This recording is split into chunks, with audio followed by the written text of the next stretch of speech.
कौन सा लेसन है? रासायनिक अभिक्रियाएं एवं समीकरण।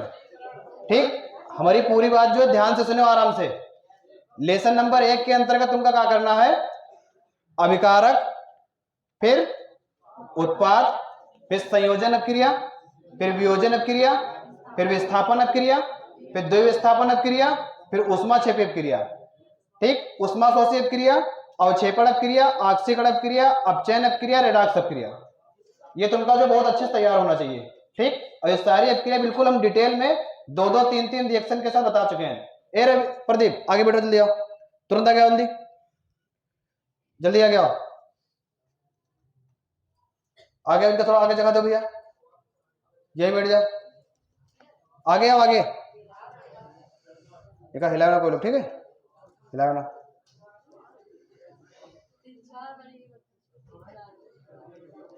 चलो देखो, अभिकारक, उत्पाद, फिर आगे है संयोजन अभिक्रिया। संयोजन अभिक्रिया के एग्जाम्पल मतलब जो इनके अलग अलग नाम है। संयोजन का नाम क्या है? संकलन अभिक्रिया, योगात्मक अभिक्रिया, योग। चारों नाम तुम्हारे एक हैं, इनका बहुत अच्छे से अपना तैयार रखो। ठीक, वह के बाद देखो वियोजन अभिक्रिया। वियोजन अभिक्रिया क्या है? ये विखंडन अभिक्रिया है, अपघटन अभिक्रिया है। तो मतलब सबके नाम एक ही है, तो अपना तैयार रखो आराम से। फिर तुम्हारा क्या है? विस्थापन। विस्थापन कह लो या फिर एकल विस्थापन कह लो, है ना, विस्थापन या फिर एकल विस्थापन। फिर उसके बाद तुम्हारा क्या है? द्विविस्थापन, मतलब उभय विस्थापन। ठीक, तो ये सब नाम तुम्हारे एक ही हैं। उसके बाद तुम्हारा दिया है ऊष्माक्षेपी अपक्रिया। ऊष्माक्षेपी अपक्रिया तुम्हारी क्या हो जाए? ऊष्मा उन्मोची अपक्रिया। ठीक, ऊष्मा उन्मोची ये नया नाम है का, और या फिर कहीं कहीं पर तुम्हारा कहा जी है दहन अपक्रिया। हम पर ध्यान दे यार, उधर का रखा है, देखे ना को मुकाम का, तो सामने में कहा देख रहे हो फिर भैया, हमका देखो ना, सामने खड़े तुम्हारे। आगे देखो अवक्षेपण अपक्रिया। अवक्षेप क्या होता है? जल में घुले अविलेय पदार्थ को अवक्षेप कहते हैं। इससे होने वाली अपक्रिया अवक्षेपण अपक्रिया कहलाती है। ठीक, तो ये तुमका जो याद होना चाहिए। वह क्या? तुम्हारा आक्सीकरण अपक्रिया। आक्सीकरण अपक्रिया का दूसरा नाम क्या है? उपचयन अपक्रिया। कौन सी अपक्रिया? उपचयन अपक्रिया। फिर क्या तुम्हारा क्या है?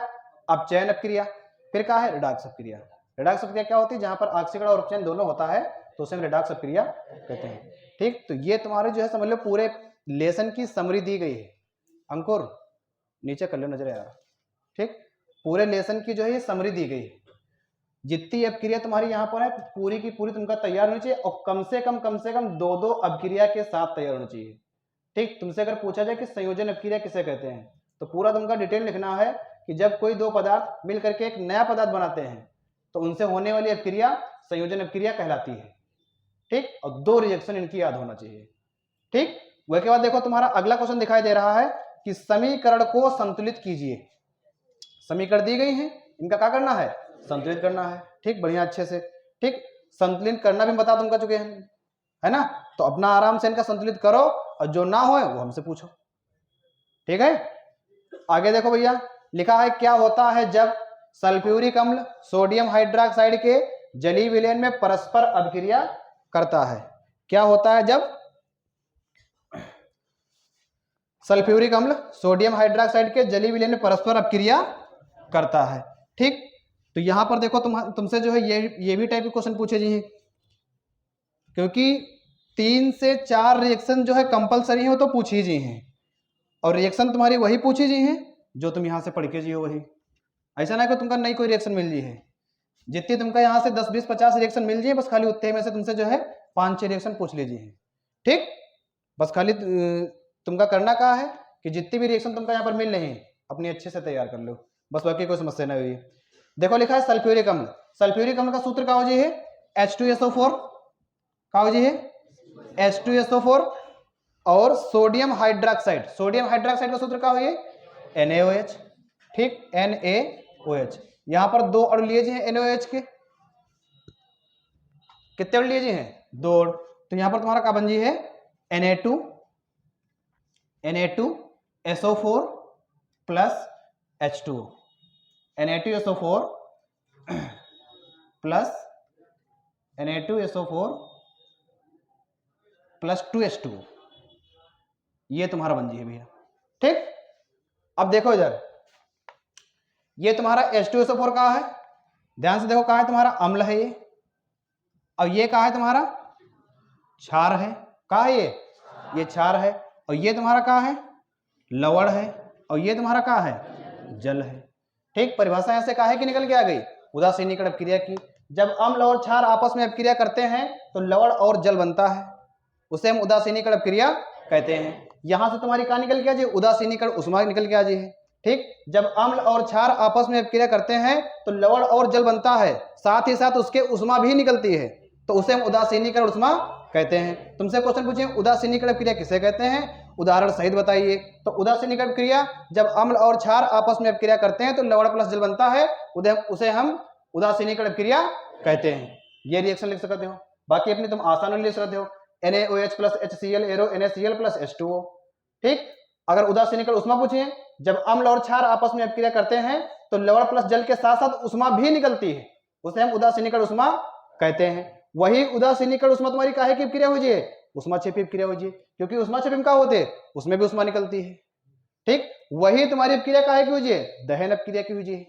ठीक, क्योंकि दहन में तुम्हारा जलना है, तो अगर जलिए तो उष्मा निकलवे करिए। ठीक है, तो ध्यान रखो। तो ये तुम्हारी उदासीनीकरण की भी है और तुम्हारे क्वेश्चन का आंसर भी है। क्वेश्चन का तुम्हारे आंसर का आ रहा है कि क्या होता है जब सल्फ्यूरिक अम्ल सोडियम हाइड्रोक्साइड के जलीय विलयन में परस्पर अपक्रिया करता है। यह क्वेश्चन है तुम्हारा। दूसरा क्वेश्चन देखो तुम्हारा कहा है, ये तो होगा पहला। दूसरा तुम्हारा है कि क्या होता है जब फास्फोरस क्लोरीन गैस से अपक्रिया करता है, फास्फोरस। ठीक, तो यहां पर देखो हमका कार्य करना है, 2 अणु ले लेना है फास्फोरस के। ठीक, 2p, फास्फोरस मतलब p है, 2 अणु का लेना फास्फोरस के, और प्लस 5 अणु हमका लेना है क्लोरीन के। तो क्या बन जी है 2p plus 5Cl2 arrow 2PCl5, ये बन जी है।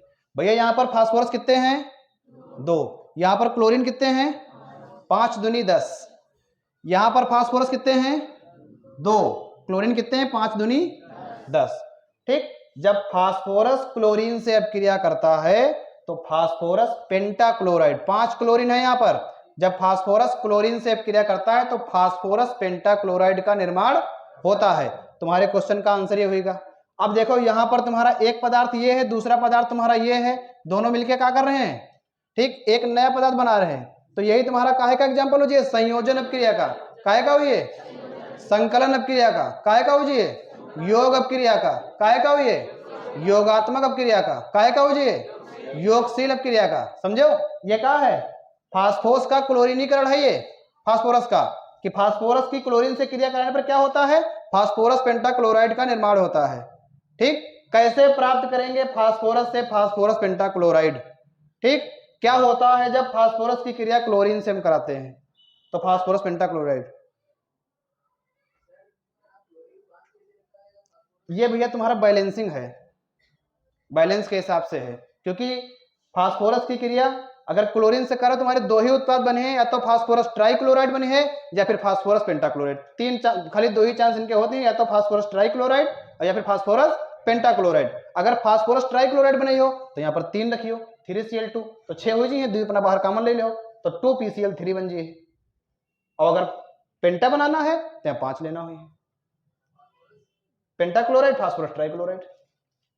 ये नियम है, अगर फास्फोरस क्लोरीन से क्रिया करता है तो या तो फास्फोरस पेंटाक्लोराइड बनी है या फिर फास्फोरस ट्राइक्लोराइड बनी है। ठीक, 2 ही उत्पाद तुम्हारे बने हैं फास्फोरस के साथ।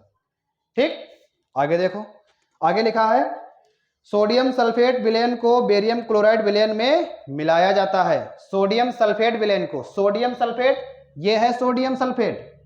ठीक, ये भैया ध्यान रखियो कि अगर तुम्हारे एग्जाम में रिएक्शन पूछी जा रही है तो तुमका रिएक्शन लिखना है, प्लस रिएक्शन के नीचे उनके हिंदी में नाम भी डाल देना है, तब रिएक्शन तुम्हारी पूरी मानी जी है। अन्यथा 2 नंबर की तुम्हारी रिएक्शन है, आधा नंबर तुम्हारा काट दीजिए, 1.5 नंबर मिले हैं। काहे का नंबर काटे जी, खाली इनके नीचे इनकी हिंदी ना लिखियो, तब न पूरा तुमका नाम लिखना है तुरंत। बढ़िया नीले पेन से अपनी जो है अपक्रिया लिखो और नीचे काले पेन से उनके नाम, phosphorus chlorine phosphorus pentachloride. Examiner क्या स्पष्ट समझ में आवे पूरा। ठीक, तीसरा क्वेश्चन देखो भैया, तीसरा क्वेश्चन लिखा है कि क्या होता है जब सोडियम सल्फेट विलयन को, सोडियम सल्फेट, ये है तुम्हारा सोडियम सल्फेट, तो सोडियम सल्फेट विलयन को, सोडियम सल्फेट विलयन को बेरियम क्लोराइड विलयन में मिलाया जाता है। बेरियम क्लोराइड, बेरियम क्लोराइड का सूत्र क्या हो जी, BaCl2, ये बेरियम क्लोराइड है, ठीक, बेरियम क्लोराइड। तो क्या होता है, देखो भैया ध्यान से, इधर यहां पर अगर तुम बात करो तो तुम्हारा विस्थापन अपक्रिया का एग्जांपल है। और कौन सा विस्थापन है, ये देखो Na आया है SO4 के पास, Na आया है SO4 के पास, और H2 गया है OH के पास। तो तुम्हारा कौन सा विस्थापन है, ये उभय विस्थापन है, ये द्विविस्थापन है, ठीक। यहां पर देखो ये तुम्हारा Ba ये SO4 के पास, तो क्या बन जी है, BaSO4 और प्लस ये तुम्हारा Na जी है क्लोरीन के पास, तो क्या बन जी है 2NaCl। अब ये बात भैया ध्यान रखो, हमेशा जहां पर तुमका कहीं पर भी SO4 मिल जाओ है, हमेशा ध्यान रखो वो सल्फेट है। कहा है वो, सल्फेट। तो इनका नाम क्या हो जी, बेरियम सल्फेट, और ये क्या हो जी, सोडियम क्लोराइड। साधारण नमक है ये, साधारण नमक NaCl, ठीक। और ये अपक्रिया की खास बात ये है, मोस्ट इंपॉर्टेंट इसलिए है क्योंकि ये अवक्षेपण अपक्रिया का एग्जाम्पल है। अभी जो ऊपर पढ़े अवक्षेपण अपक्रिया, अवक्षेपण अपक्रिया का एग्जाम्पल है। बेरियम सल्फेट का सफेद अवक्षेप प्राप्त होता है। यहाँ पर अवक्षेप क्या होता है, जल में घुले अविलेय पदार्थ अवक्षेप कहलाते हैं। इससे होने वाली अपक्रिया अवक्षेपण अपक्रिया कहलाती है। तो यहाँ पर तुम्हारा क्या है, ये अवक्षेप प्राप्त है सफेद रंग का, ठीक। और ये तुम्हारा अवक्षेपण अपक्रिया का एग्जाम्पल भी है। अवक्षेपण अपक्रिया के साथ साथ बेरियम गया है सल्फेट के पास, सोडियम गया है क्लोरीन के पास, ठीक। तो ये कौन सी अपक्रिया का एग्जाम्पल है, ये उभय विस्थापन है, ठीक। ये साथ ही साथ उभय विस्थापन भी है। एक अपक्रिया तैयार करो, 3 आंसर तुम्हारे तैयार हो जाए।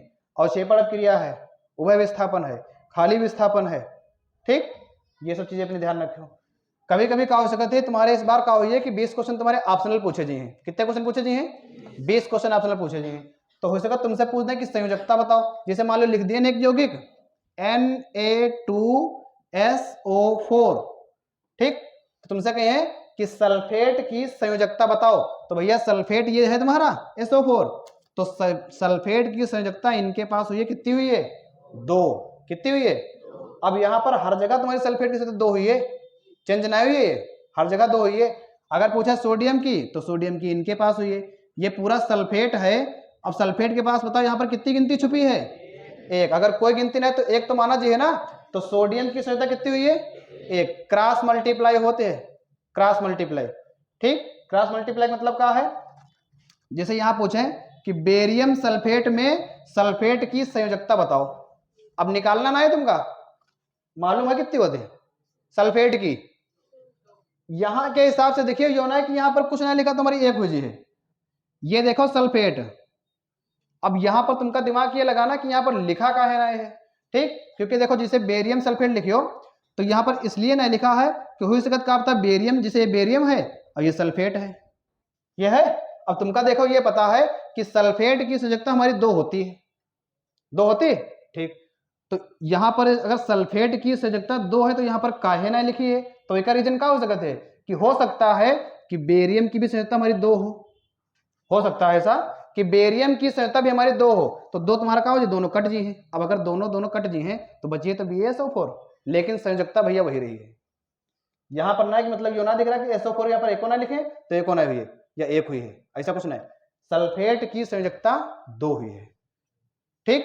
ज्यादा बुद्धि तुमका ना लगाना है, एग्जाम में तुमसे पूछने कि सल्फेट की संयोजकता बताओ, कहीं पर लिखा हो 2 लिख के चले अपना, तुम्हारा आंसर सही होइए, ठीक।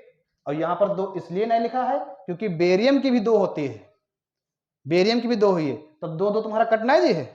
जब 2 कट जी है तो बच्चे 1 तो वही BaSO4 लिखा है। अब 1 से चाहे मल्टीप्लाई कराओ चाहे ना कराओ, कोई फर्क नहीं पड़ी, ठीक। लिख दें जैसे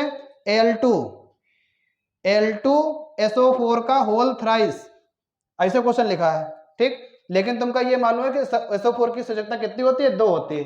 देखो ये SO4 है, SO4 की संयोजकता इनके पास हुई है, कितनी है, 2। अब यही क्वेश्चन तुमसे पूछिए कि एल्यूमिनियम की बताओ, एल्यूमिनियम की कितनी हुई है, एल्यूमिनियम की 3 हुई जी।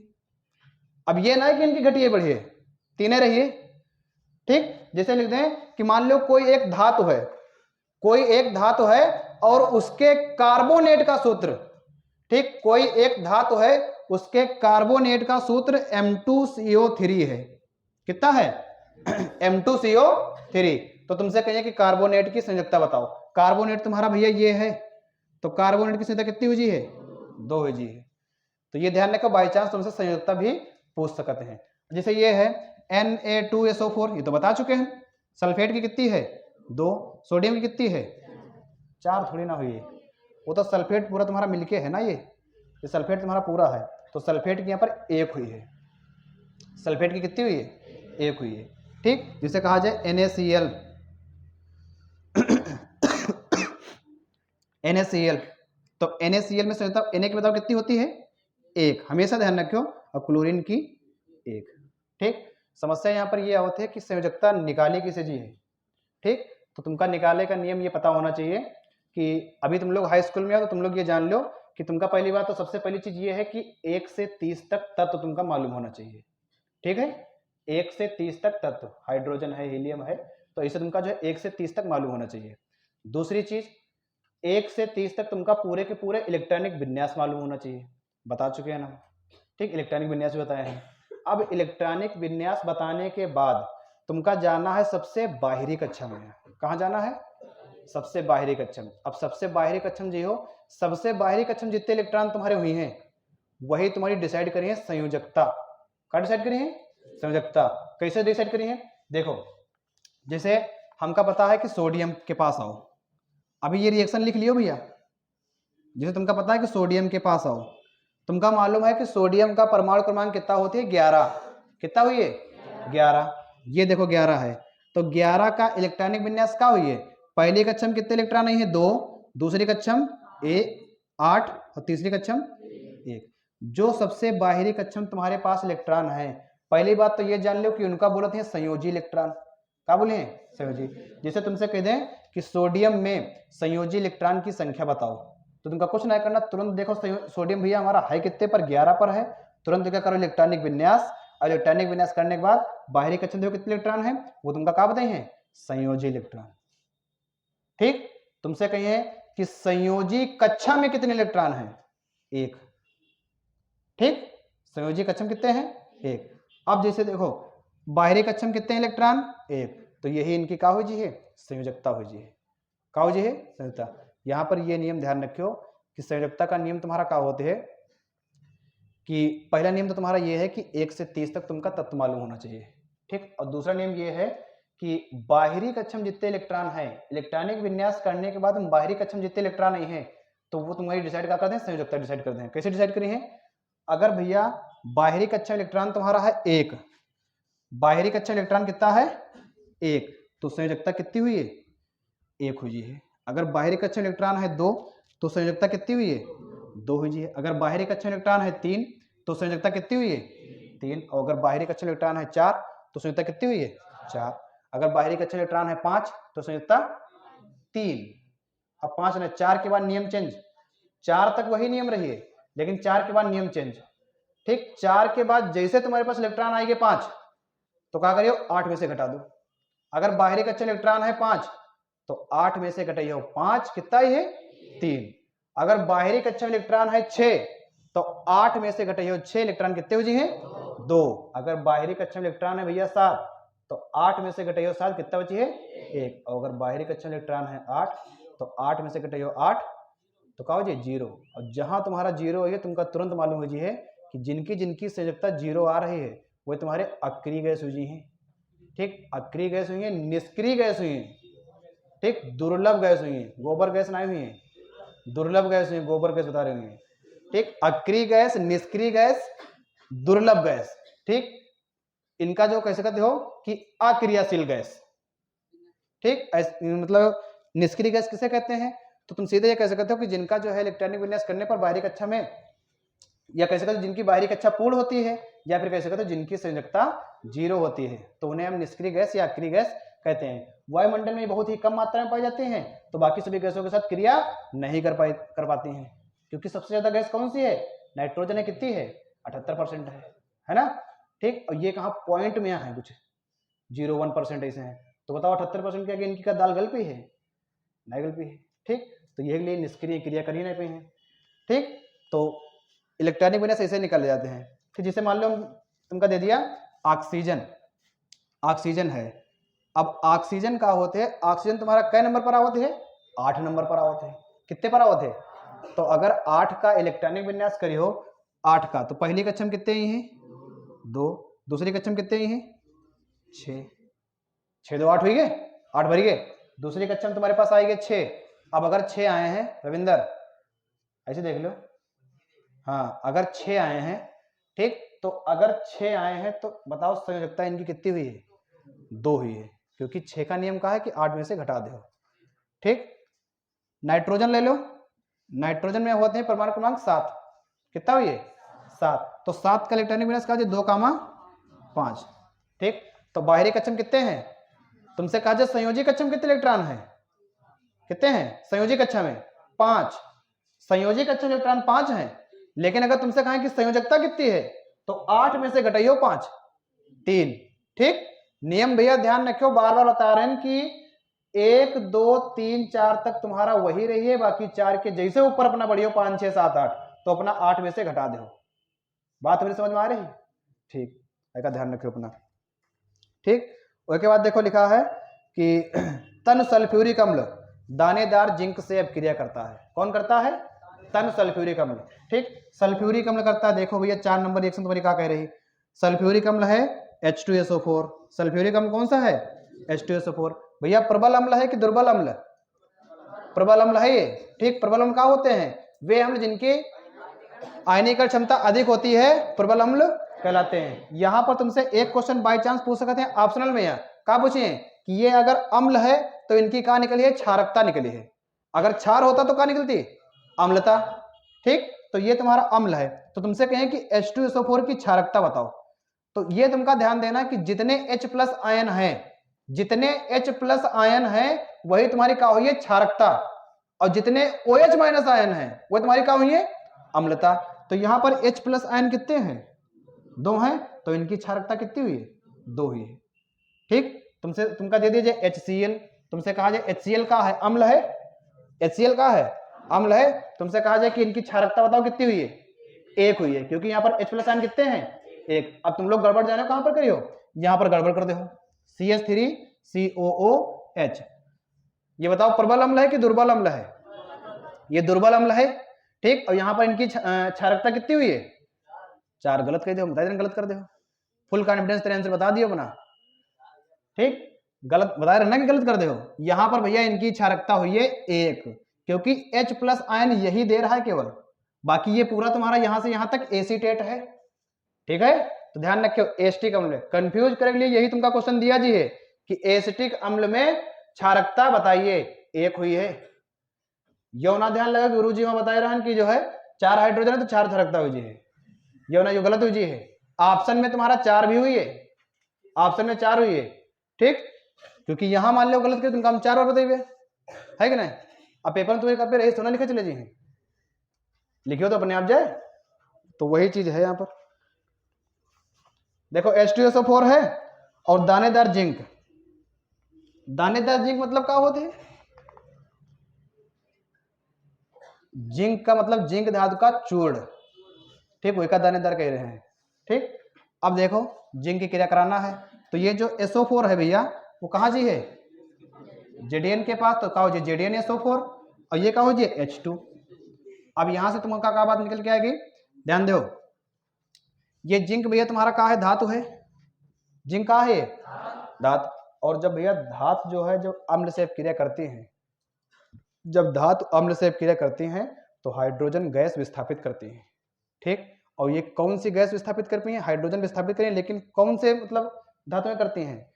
अभी लेसन नंबर 3 में आई हो, विद्युत रासायनिक श्रेणी में जो धातुएं हाइड्रोजन से ऊपर है तो वो कहाँ है? अधिक क्रियाशील है, और अधिक क्रियाशील होने के कारण धातुएं जो है अम्लों से हाइड्रोजन गैस विस्थापित कर देती हैं, तो ये जिंक कर दे। ठीक, मतलब जिंक के अंदर इतनी ताकत है कि सल्फ्यूरिक अम्ल से सल्फर अपनी तरफ आकर्षित कर ले और H2 गैस अलग हो जाए। ठीक, अब कहो जिंक के देख के यह काम कौन करे लगे? कौन करे लगे? तो कर दे का है तो सही मानी जी है? कौन? वो तो कर दे, वो तो कर दे। हम कह रहे हैं कि अब इनका जैसे जिंक कहते हैं कि पीटी कहा लगे कि हम कर देवे, तो पीटी के अंदर ताकत है का? ये ना कर पी है। ठीक, अगर PtSO4 लिखियो तो कहा हो जी भैया ये गलत हुई जी है, क्योंकि इनके अंदर उतनी शक्ति ना है कि SO4 के अपनी तरफ आकर्षित कर लें और हाइड्रोजन गैस निकाल दें। अब ये काहे ना किए पा रहे, क्योंकि PtSO4 में जो Pt है ये हाइड्रोजन से नीचे है, और अगर हाइड्रोजन से नीचे है तो एक कम क्रियाशील है, इसलिए हाइड्रोजन गैस विस्थापित नहीं कर पाएगी। तो ये रिएक्शन तुम्हारी यहाँ पर गलत हुई जी है। ठीक, बाई चांस एग्जाम में तुम्हारे दे सकते हैं, दोनों रिएक्शन तुमका दे हैं, बताइए बताओ कौन संभव है और क्यों संभव है। तो तुमको बताना है कि ये पहली वाली संभव है, ये दूसरी वाली नहीं संभव है। अब क्यों संभव नहीं है, क्योंकि इसमें विद्युत रासायनिक श्रेणी में इसका स्थान हाइड्रोजन से ऊपर है जिंक का, इसलिए ये संभव है, और इसका स्थान हाइड्रोजन से नीचे है प्लेटिनम का, तो ये संभव नहीं है। ठीक, तो जल्दी से नोट करेगा, 4G की स्पीड नोट करो, लेकिन 5G आएगा तो 5G की स्पीड नोट कर लो। तनु हाइड्रोक्लोरिक अम्ल, हाइड्रोक्लोरिक अम्ल का सूत्र HCl। ठीक, यहाँ पर 6 अणु लेना होंगे HCl के, ठीक, और 2 अणु एल्यूमिनियम के, काहे के, एल्यूमिनियम के, तो का हो जी है 2AlCl3 और प्लस 3H2, ये क्रिया तुम्हारी बनी है भैया। ठीक, देखो यहाँ पर तुम्हारा हाइड्रोक्लोरिक अम्ल है और ये तुम्हारा क्या है, एल्यूमिनियम है।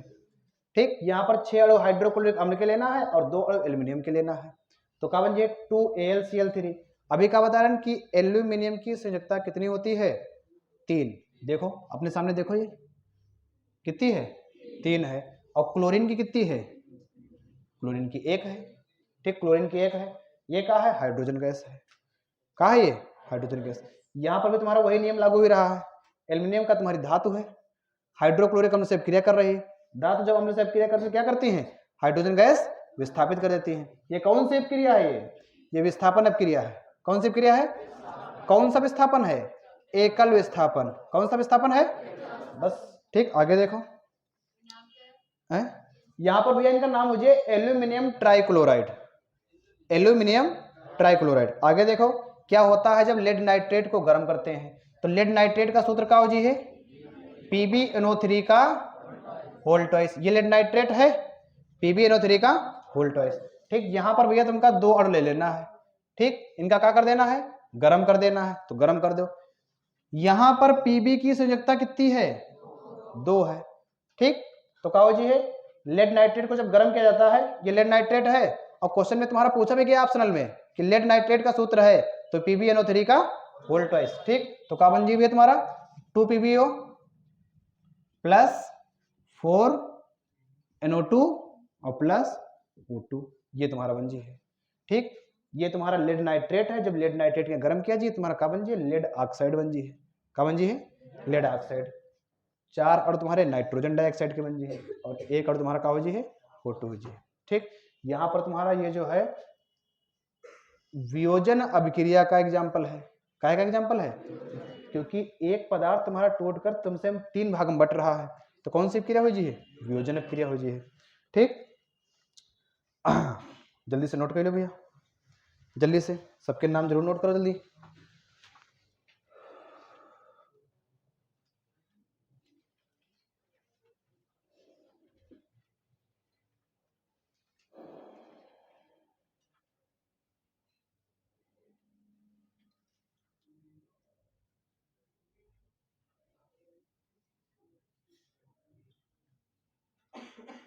ठीक है,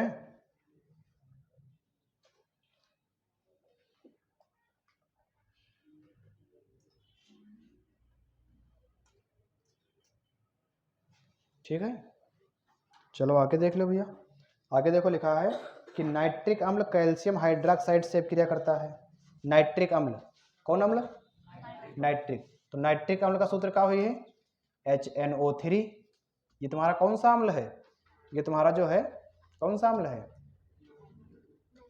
ये प्रबल अम्ल है भैया। नाइट्रिक अम्ल प्रबल अम्ल है। यहाँ पर इनकी क्षारकता कितनी हुई है, क्षारकता 1 हुई है।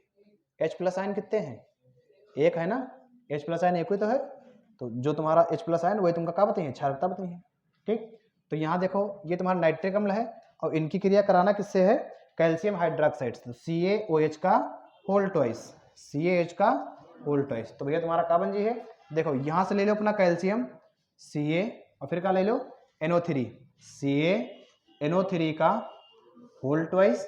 ठीक, और प्लस 2H2 प्लस का बन जी है 2H2O, ये बन जी है, क्या बनी है? जल। अब यहाँ पर ध्यान से देखो, कैल्शियम की संयोजकता कितनी है, नाइट्रेट की कितनी है, 1 मान लीजिए, ठीक, कैल्शियम के 2। तो क्या हो जी है, यहाँ पर देखो नाइट्रिक तुम्हारा कहा है, ये अम्ल है, कहा है ये अम्ल है, और ये तुम्हारा कहा है, ये क्षार है भैया, कैल्शियम हाइड्रोक्साइड है, क्षार है, काहे का सूत्र है ये बुझे हुए चूने का सूत्र है, काहे का सूत्र है, बुझे हुए चूने का, ठीक। तो जब अम्ल और क्षार आपस में क्रिया करते हैं तो क्या बनता है, लवण प्लस जल। कौन सा लवण तुम्हारा बन रहा है, कैल्शियम नाइट्रेट, कौन सा लवण है ये, कैल्शियम नाइट्रेट, और ये का तुम्हारा कहा है भैया, जल, ठीक। तो ये भी तुम्हारी रिएक्शन पूरी होगी, ठीक। आगे देखो लिखा है, क्या होता है जब एथेनोइक अम्ल सोडियम कार्बोनेट से क्रिया करता है, क्या होता है जब एथेनोइक अम्ल, एथेनोइक अम्ल का सूत्र क्या हो जी है, CH3COOH, ये तुम्हारा एथेनोइक अम्ल है, ठीक। सामान्य नाम इनका क्या होते हैं, एसिटिक अम्ल होते हैं, ठीक। ये कौन सा अम्ल है, ये दुर्बल अम्ल है, ठीक। यहां पर कितने ले लो, 2 अणु ले लो, ठीक, 2 अणु ले लो, प्लस किससे क्रिया कराना है, सोडियम कार्बोनेट से, Na2CO3, ठीक, Na2CO3। तो भैया तुम्हारा क्या बन जी है, देखो 2 अणु सोडियम के हैं और 2 अणु तुम्हारे इनके हैं, तो क्या बन जी है, 2CH3COONA, 2CH3COONA, और फिर क्या बचा, देखो CH3COO ले लियो, CH3COO, और ये तुम्हारा क्या हो जी Na। अब बचा का, यहां से अपना एक CO2 निकाल लो, ये CO3 बचा रहा है, तो यहां से एक CO2 निकाल लो, और फिर एक का निकाल लो, 2 H है, एक ऑक्सीजन है, प्लस का H2O है जी, ठीक।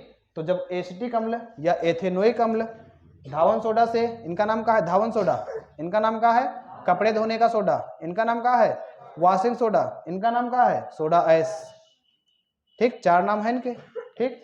जब क्रिया करता है तो सोडियम, Na से सोडियम, और जहां पर तुमका CH3COO मिल जावे वो तुम्हारा क्या हो जाए, acetate, sodium acetate, carbon dioxide और जल बनता है, ठीक। सोडियम एसीटेट, कार्बन डाइऑक्साइड और जल बनता है, ठीक। ये तुम्हारा अम्ल है और ये तुम्हारा क्या है, एक प्रकार का समझ लो कह सकते हो कि लवण है। आगे देखो, इधर तो हो गए सब है, आगे देखो, आगे लिखा है एथेनॉल को, यहां से भी बहुत इंपॉर्टेंट रिएक्शन तुमका निकल के आई है, बहुत ज्यादा मोस्ट इंपॉर्टेंट रिएक्शन निकली यहां से, जल्दी से नोट कर, फिर आगे बताइए। को सांद्र सल्फ्यूरिक अम्ल के साथ गर्म करते हैं, ठीक। तो एथेनॉल के अगर सांद्र सल्फ्यूरिक अम्ल के साथ गर्म करो, तुम्हारी 2 प्रकार से रिएक्शन होती हैं, और दोनों जो है बहुत मोस्ट इंपॉर्टेंट है, और 2 में से मान लो कंफर्म है कि एक पूछ लीजिए, ये बात कंफर्म है, 2 में से एक पूछ लीजिए, ठीक। यहां पर क्या हुई है, ये तुम्हारा क्या है, एथेनॉल है, एथेनॉल कह दो या फिर कह लो एथिल एल्कोहल, एथेनॉल या फिर एथिल एल्कोहल, इनका क्या कर दो, 140 डिग्री सेल्सियस पर क्या कर दो, गर्म कर दो, ठीक। कैसे गर्म करियो, सांद्र H2SO4 के साथ, कैसे गर्म करियो, सांद्र H2SO4 के साथ।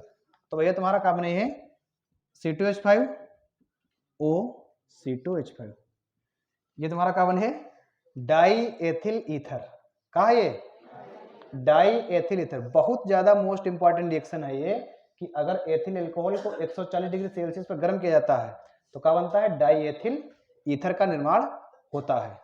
अगर यही रिएक्शन जो है C2H5OH, ये एथेनॉल है या एथिल अल्कोहल है, इनका अगर तुम क्या कर दो, 160 से 170 पर गर्म करा दो, ठीक, किनकी उपस्थिति में, यहाँ सांद्र H2SO4 की उपस्थिति में, तो भैया तुम्हारा क्या बन जी है, तब क्या बन जी है, तब तुम्हारा बन जी है एथिलीन, क्या बने है, एथिलीन, और प्लस H2O, ठीक। दोनों रिएक्शन बहुत ज्यादा इंपॉर्टेंट है, दोनों जगह तुम्हारा एथिल अल्कोहल है, एक जगह गर्म 140 पर, दूसरी जगह 160 से 170 पर। जब 140 पर गर्म करियो तो डाई एथिल ईथर, और जब 160 से 170 पर गर्म करियो तो एथिलीन गैस बनी है, ठीक। कच्चे फलों को पकाने वाली गैस, क्या नाम है, एथिलीन गैस, सूत्र का हुई है C2H4, ठीक। कौन सी श्रेणी का है, एल्कीन श्रेणी का है, सामान्य सूत्र का हुई है CnH2n, ठीक। जल्दी से नोट कर लो, जल्दी से,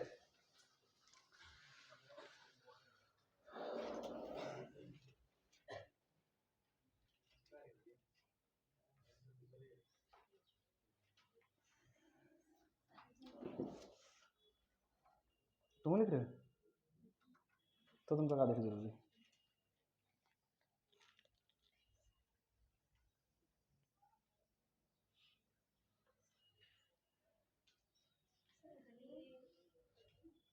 हैं?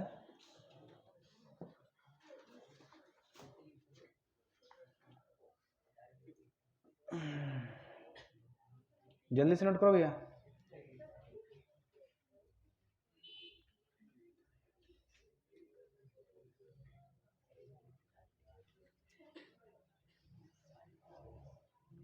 ठीक, आगे देखो।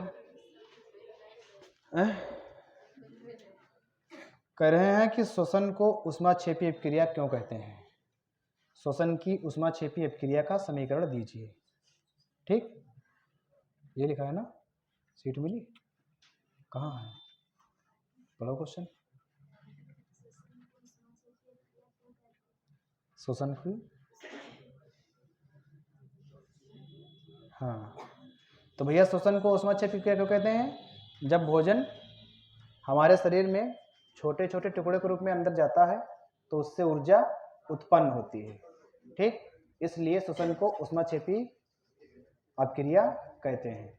कह रहे हैं कि श्वसन की ऊष्माक्षेपी अपक्रिया के संबंधित समीकरण लिखो।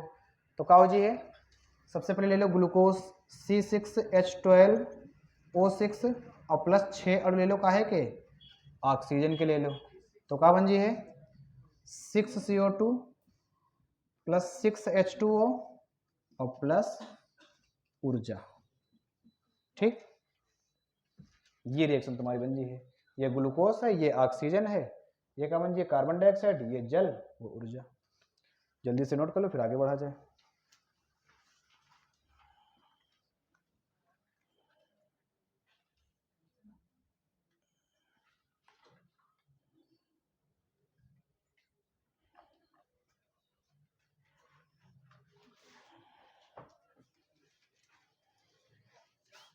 जल्दी से नोट करो।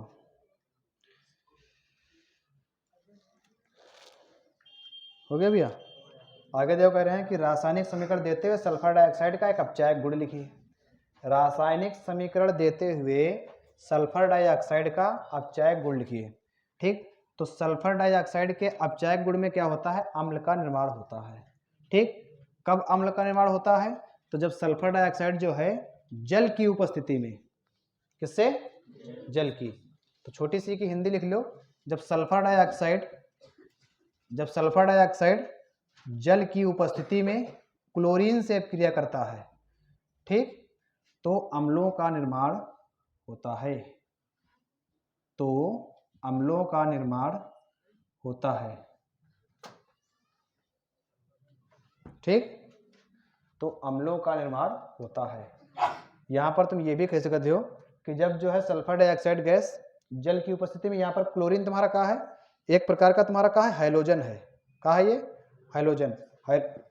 तुम्हारे हाइलोजन कितने होते हैं मुख्य रूप से, F है, Cl है, Br है, I है, ये तुम्हारे हाइलोजन है भैया। ठीक, हाइलोजन कितने प्रकार के होते हैं, मुख्य रूप से 4 हैं, फ्लोरो, क्लोरो, ब्रोमो, आयोडो।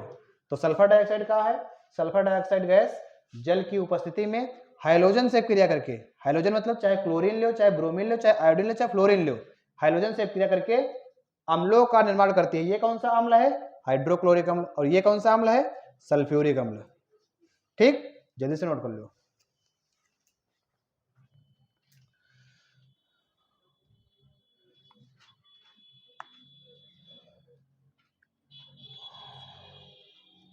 जल्दी से नोट करो भैया, लिखो। तो ये तो हुई जी, टिप्पणी तो हुई जी है ना।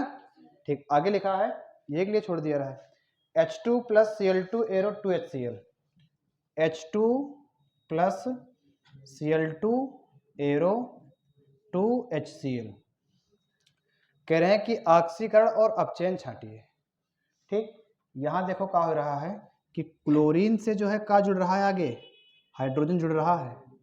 क्लोरीन से क्या जुड़ रहा है, हाइड्रोजन। तो जहां पर हाइड्रोजन जुड़ता है वहां पर क्या होता है, अपचयन, और जहां पर ऑक्सीजन जुड़ता है क्या होता है, ऑक्सीकरण। देखना तुमका अभिकारक में, अभिकारक वाला पोर्शन तुम्हारा ये वाला है, और ये तुम्हारा क्या है, ये उत्पाद है। तो अभिकारक में देखना है, अगर तुमका अभिकारक में ये मालूम हो चुका है कि हमारा ये एक अपचयन वाला है, तो दूसरा वाला कौन सा हो जाए, उपचयन वाला हो जाए। अगर एक तुमका अपचयन वाला पता हो चुका है तो दूसरा वाला कौन सा हो जाए, उपचयन या फिर ऑक्सीकरण वाला। तो तुमका मालूम है कि क्लोरीन का क्या हो रहा है, अपचयन। क्लोरीन का क्या हो रहा है, अपचयन। तो हाइड्रोजन का क्या हुई है, उपचयन। क्लोरीन का अगर अपचयन तो हाइड्रोजन का उपचयन, और यही उपचयन का दूसरा नाम है ऑक्सीकरण। ठीक, तो अगर क्लोरीन का हो रहा है अपचयन, क्योंकि क्लोरीन के साथ क्या हो रहा है, हाइड्रोजन जुड़ रहा है, तो क्लोरीन का अपचयन है और हाइड्रोजन का उपचयन या फिर ऑक्सीकरण। ठीक, या इसे कह सकते हो कि क्लोरीन है अपचयित हो रही है और हाइड्रोजन उपचयित हो रही है। ठीक, अगला क्वेश्चन देखो आगे लिखा है, क्या लिखा है, H2 plus CuO arrow Cu plus H2O, H2 plus CuO और एरो Cu प्लस H2O। ठीक, देखो भैया इसमें क्या हो रहा है। ठीक, ये तुम्हारा रेडॉक्स अपक्रिया का एग्जांपल है, H2 plus CuO arrow Cu plus H2O। देखो यहाँ पर क्या हो रहा है, ये देखो H2 है तुम्हारे पास, और यहाँ पर H2 के साथ क्या हो रहा है, ऑक्सीजन जुड़ गया है। ठीक, तो हाइड्रोजन क्या हो रहा है, उपचयित हो रहा है। हाइड्रोजन क्या हो रहा है, उपचयित। और कॉपर ऑक्साइड से देखो ऑक्सीजन कम हो चुका है, तो कॉपर ऑक्साइड क्या हो रहा है, अपचयित। ठीक, तुमसे पूछे कि उपचयन और अपचयन बताओ, तो कॉपर ऑक्साइड का अपचयन हो रहा है, हाइड्रोजन का उपचयन हो रहा है, या कॉपर ऑक्साइड अपचयित हो रहा है, हाइड्रोजन उपचयित हो रहा है। ठीक, आगे वाले क्वेश्चन भी अपने आप कर लियो। ठीक, 2H2S plus SO2 arrow 3S plus 2H2O, एमा क्या हो जाइए, H2S का है, H2S का है, हाँ उपचयित है, और SO2 अपचयित है, क्योंकि SO2 से ऑक्सीजन खत्म हो चुका होगा, तो SO2 तुम्हारा अपचयित है। ठीक, आगे देखो कह रहे हैं कि उत्क्रमणीय और अनुत्क्रमणीय अपक्रिया किसे कहते हैं। तो उत्क्रमणीय अपक्रिया कौन सी होती हैं, वे अपक्रियाएं जो दोनों दिशाओं में संभव होती हैं, जो अग्र और पश्च दिशाओं दोनों दिशाओं में हो जाती हैं, तो उसे हम उत्क्रमणीय अपक्रिया कहते हैं। नोट्स दिया रहा है, 2 रिएक्शन लिखे अपना तैयार कर लियो। फिर आगे कहें कि अनुत्क्रमणीय किसे कहते हैं, तो वे अपक्रियाएं जो केवल अग्र और पश्च दिशा में नहीं बल्कि केवल एक दिशा में संपन्न होती हैं, तो उन्हें हम अनुत्क्रमणीय अपक्रिया कहते हैं। आगे कह रहे हैं कि अपघटन अपक्रिया और वियोजन अपक्रिया में अंतर बताओ। अपघटन अपक्रिया केवल एक तरफ होती है, वियोजन अपक्रिया तुम्हारी दोनों तरफ हुई है। ठीक, तुमसे कहा जाए कि उष्मीय अपघटन और उष्मीय वियोजन में क्या अंतर है, तो उष्मीय अपघटन वे हुई है, मतलब कह सकते हो कि उष्मीय अपघटन अनुत्क्रमणीय अपक्रिया हुई है, और उष्मीय वियोजन उत्क्रमणीय अपक्रिया हुई है। मतलब अपघटन अगर रही है तो केवल एक तरफ संभव हुई है, और अगर उष्मीय वियोजन है तो दोनों तरफ हुई है। ठीक, कल एक सीट छोटी सी देवे तो उनका पहचानना है कौन उष्मीय वियोजन है, कौन उष्मीय अपघटन है, कल देवे एक सीट। ठीक, आगे लिखा है जंग का सूत्र बताओ। तो मालूम है जंग का सूत्र को, बताओ, Fe2O3 इंटू XH2O। ठीक, हाइड्रेटेड फेरिक ऑक्साइड लिखो, Fe2O3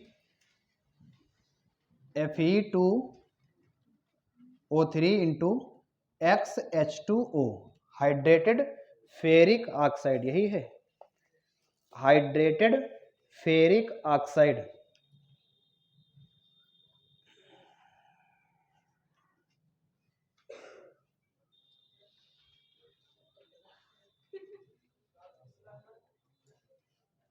hydrated ferric oxide.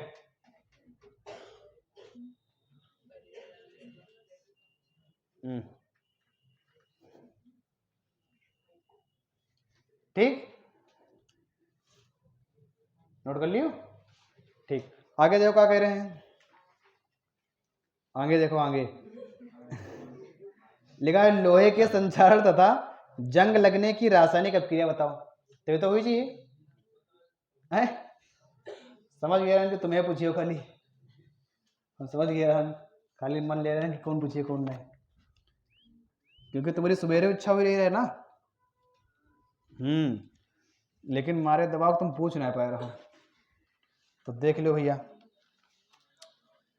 4Fe ये तुम्हारा कहाँ है, आयरन है, प्लस 3O2 ये कहाँ है, ऑक्सीजन, और यहाँ पर 2XH2O ले लेना है, 2XH2O, ठीक। फिर तुम्हारा कार्बन ये है 2Fe2O3 इंटू XH2O, ये तुम्हारे संक्षारण की अभिक्रिया हो जी है, ठीक। 4 तुमका आयरन लेना है, 3 ऑक्सीजन लेना है और 2 और तुमका काहे लेना है, जल के। तो तुम्हारा क्या हो जाए 2Fe2O3 into XH2O, hydrated ferric oxide, ठीक। या ये क्या फिर कहते हैं, जंग, ठीक। ये क्या कहिए, जंग। जंग किसे कहते हैं मालूम क्या है, जंग किसे कहते हैं, लोहे पर लगने वाली जंग को जंग कहते हैं। हम पूछ रहे हैं कि जंग किसे कहते हैं भैया, हाँ, तो जो जैसा है वो वैसे बताइए। अगर कोई दबंग वाला है तो फिर बताइए तुम्हारे कुट वाली, ठीक। जंग किसे कहते हैं, मैं कहे तो रहा, हम तो देखा रहा है, और बात बताइए इतने पर से रहा है। हाँ भैया जंग का होते हैं कि लोहे की गलने वाली परत को, ठीक, लोहे की गलने वाली परत को जंग कहते हैं, लगने वाली परत को, लोहे की गलने वाली परत को, ठीक। जितना हिस्सा लोहे का गल जी वही में तो जंग लगी है, तुम्हें लगा था जंग, लगा थे, हाँ घट जी है, और का उनके क्या बढ़ जाते हैं। चलो संक्षारण से बचाव के उपाय ये अपने आप करो, विकृत गंधिता से बचाव के उपाय ये भी अपने आप करो। आगे लिखा है कि ऊष्मीय अपघटन और ऊष्मीय वियोजन में क्या अंतर है, बता चुके ना वही, ठीक। ऊष्मीय वियोजन दोनों तरफ, ऊष्मीय अपघटन एक तरफ, ठीक। श्याम श्वेत फोटोग्राफी में प्रयुक्त होता है कौन, AgCl silver chloride, AgCl silver chloride, या फिर AgBr सिल्वर ब्रोमाइड, लिखा ना है हम बोल लें, लिख लो AgCl कामा AgBr, ठीक।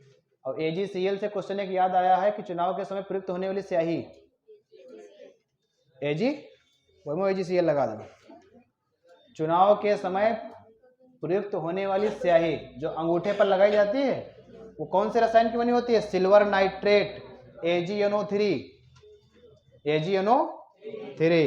ठीक। आगे देखो भैया, आगे लिखा है अम्ल, प्रबल अम्ल, दुर्बल अम्ल, अम्लों के उदाहरण और गुण। तो यहाँ पर क्या करना है कि पूरा घर पर जाके डिटेल में पूरा फुल अम्ल पढ़ना है कि अम्ल की परिभाषा क्या हुई है, ठीक। आर्हेनियस के अनुसार अम्ल की परिभाषा क्या है, आयनन सिद्धांत के अनुसार अम्ल की परिभाषा क्या है, ठीक।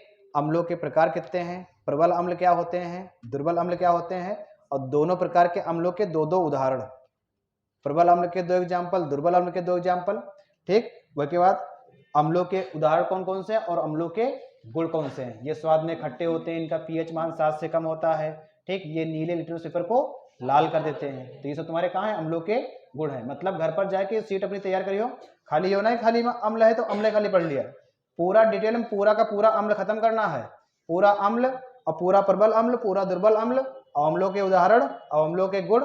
राज सबसे पीछे जाओ, तुरंत सबसे पीछे जाओ, सबसे पीछे, बाद में पेन लेन देन किया अपना, सबसे पीछे जाओ, ठीक। और अम्लों के पीछे जाओ, पीछे, और इनके जो है गुण तैयार कर लेना है। वही के बाद तुम्हारा कहा है क्षार, पूरा डिटेल में तुमका क्षार तैयार करना है, मतलब क्षार किसे कहते हैं, ठीक। आर्हेनियस के अनुसार क्षार की परिभाषा बताओ, ठीक है।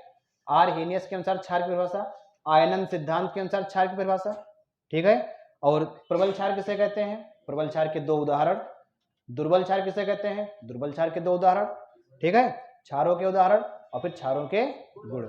इनका स्वाद तीखा एवं कसैला होता है। कसैला स्वाद मालूम कैसा होते हैं, ठीक। फिटकरी खाए हो जाए आज, ठीक होगा, चाटे हो जाए आज, तो कसैला स्वाद मालूम हो जी है, कैथा भी होता है, ठीक।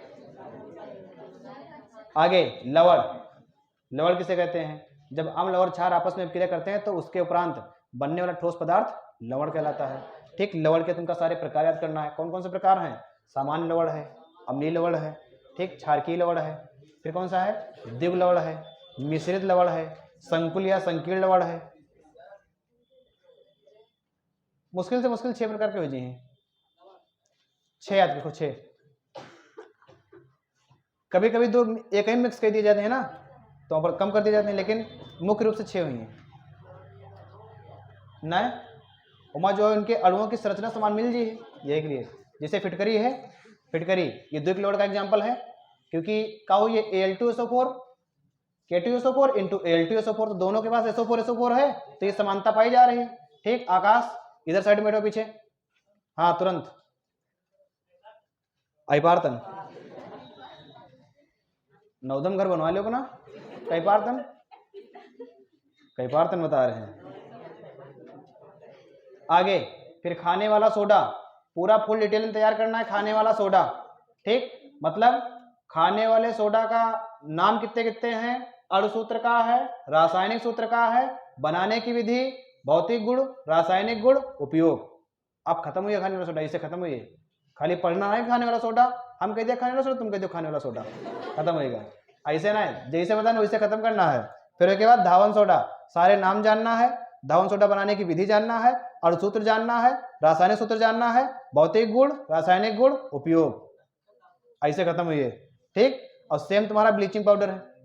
ब्लीचिंग पाउडर तुम्हारा कहा जी है, अणुसूत्र, रासायनिक सूत्र, बनाने की विधि, भौतिक गुण, रासायनिक गुण, उपयोग। ठीक है, हाँ विरंजन गुलमंजन अपना जो है अपना तैयार कर लियो। फिर आगे प्लास्टर ऑफ पेरिस। ठीक, प्लास्टर ऑफ पेरिस तुम्हारा इंपॉर्टेंट टॉपिक है।